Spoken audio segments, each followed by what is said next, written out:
जिले के पालक मंत्री महाविकास आघाड़ी सरकार में माननीय नितिन राउत साहब थे, तब भी ये लोग नितिन राउत साहब को उचित सम्मान देते नहीं थे और ये बुलाते नहीं थे। वो सिर्फ केदार साहब की लिमिटेड जिला परिषद है और ये सिर्फ उन्हीं के कहने पे चलते हैं और उन्हीं को बुलाते थे। आपको मैं बता देना चाहता हूँ कि पिछली सरकार में माननीय देवेंद्र जी के कार्यकाल में ही 3 पीएससी को मंजूरी दी गई थी, झिल्पा, भोरगढ़, एक काटोल तालुका की और घाटपिंडरी पारसोनी तालुका की। और ये तीनों पीएससी की मंजूरी होने के बाद हमारे यहाँ 2014 में जो विधायक थे माननीय डीएम रेड्डी साहब, उन्होंने भूमि विभाजन किए। उनके कार्यकाल में यह इमारत पूर्ण हो गई घाटपिंडरी की। और बाद में 2019 के बाद वहां पे पद निर्मित नहीं थी, तो पद निर्मित न होने की वजह से 2022 में आशीष जायसवाल साहब जो अभी तत्कालीन नामदार है, उन्होंने इसका पुरावा किया और पद निर्मित को मंजूरी 2023 में आ गई। 18 जुलाई 2023 को पद निर्मित की मंजूरी आ गई। उसके बाद वहां पे सारी सुविधाएं होने की जानकारी 25/1/2024 को जिला परिषद ने जिला नियोजन समिति की मीटिंग में दी थी और उसके उद्घाटन की परमिशन मांगी थी। वो पत्र भी मैं आपको दूंगा, जिसको आप संलग्न करके वीडियो में चला सकते हैं, दिखा सकते हैं। तो जनवरी और आज है अगस्त, है ना। तो आज ये 7 महीने के बाद वो लोग बोलते हैं कि काम अपूर्ण है।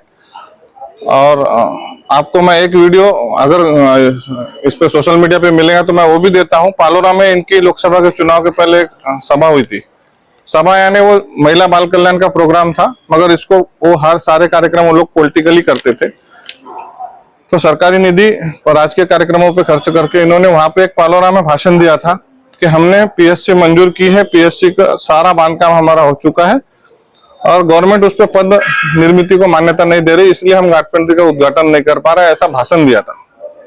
और उसका जवाब उस समय आमदार जायसवाल साहब ने दिया था कि पद निर्मित की मान्यता मिल चुकी है, आप तत्काल पद निर्मित पद भर के वो पीएससी को चालू करो करके।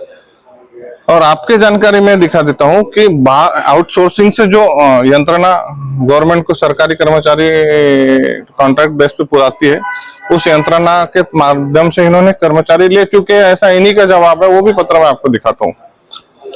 इसके बाद भी ये लोग अब डबल मीनिंग में भाषा में बात करते हैं, क्योंकि इनको कोई भी लोकहित के कार्य का उद्घाटन पालक मंत्री महोदय माननीय देवेंद्र जी फडणवीस साहब इनके हाथ से होने नहीं देना है और इनको श्रेय सरकार को जाने नहीं देना है। ऐसा इनका प्रयत्न आज से नहीं, हमेशा से रहता है।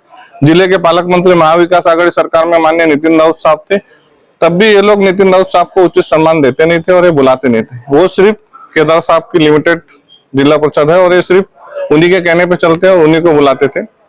ये इनकी पहले से ही ऐसी मानसिकता है, इसलिए इनका विरोध जायज है, क्योंकि उनकी मानसिकता ही वैसी है। दूसरा, इन्होंने अभी माननीय उच्च न्यायालय में जाके एक निवेदन दिया कि जिला परिषद को डिनाय करके जन सुविधा और नागरिक सुविधा का निधि बांटा जा रहा है, उस पर रोक लगाई जाए। जिसपे माननीय उच्च न्यायालय ने कहा है कि अभी 2 तारीख तक डायरेक्ट निधि बांटने पे कोई विचार न किया जाए, ऐसा उच्च न्यायालय की सूचना है सरकार को। तो मैं आपको बता देना चाहता हूं कि इनको भी कोई अधिकार नहीं है जिला नियोजन समिति में काम का सिलेक्शन करने का। काम की एक त्रिस्तरीय पद्धति होती है। सारे अधिकार जो होते हैं स्थानिक ग्राम पंचायत को, स्थानिक सरपंचों को होते हैं। ग्राम पंचायतों से जो वार्षिक आराखड़ा तैयार होकर डिमांड आती है, यानी ग्राम पंचायत की जो मांगनी होनी चाहिए कि जिला परिषद स्तर पे और पंचायत समिति स्तर पे विविध योजनाओं में कौन-कौन काम मंजूर किए जाने चाहिए, वो काम की मांगनी जो सरपंच भेजेंगे वही काम जिला परिषद और पंचायत समिति के आराखड़े में आने चाहिए। मगर ये लोग उसका उल्टा करते हैं। ये ग्राम पंचायत की मांगनी को साइड में रख के ये अपने काम डालते हैं जिला परिषद सदस्य और बाद में उनसे देखभाल दुरुस्ती का प्रमाण पत्र मांगते हैं। वो सारा प्रकरण मैं अभी जिला परिषद का निकाल के, यानी ग्राम पंचायत की बिना मांगनी के ये लोग भी काम मंजूर करते हैं। ऐसे कई योजनाओं में व्यवहार हुए हैं। वो सारे दस्तावेज हम माननीय उच्च न्यायालय को देंगे और उनसे विनती करेंगे कि दोनों बाजू सुनकर इस पे उचित निर्णय लिया जाए। यहाँ पे सिर्फ टक्केवारी कमीशनबाजी के चक्कर में ही इन कामों का विरोध किया जा रहा है। आज आपके जानकारी को बताता हूँ कि जन सुविधा में जिले को 44 करोड़ रुपए और नागरिक सुविधा में 24 करोड़ रुपए, ऐसे 68 करोड़ रुपए जिले को उपलब्ध होने वाले हैं, जिससे विविध ग्राम पंचायतों में विकास कार्य पूरे होना संभव हो पाएगा। परंतु ये लोग आने वाले चुनाव और आचार संहिता को ध्यान में रखते हुए ये लोग विरोध कर रहे हैं कि सिर्फ इन्हीं के माध्यम से काम मंजूर हो, और इस विवाद में पड़ के अगर समय निकल जाता है तो आचार संहिता लग जाएंगी। और ग्राम पंचायतों को काम नहीं मिल पाएंगे। इनका मूल उद्देश्य विकास का विरोध करना है, क्योंकि आज आपने देखे होंगे कि महाविकास आघाड़ी के सरकार के समय में जब इनका एक छत्र राज था तो ग्राम पंचायतों के सरपंचों को कमीशन के लिए फोन जाता था कि तुम्हारे काम मंजूर करना है तो इतना पैसा लगेगा, 5% लगेगा, 10% लगेगा।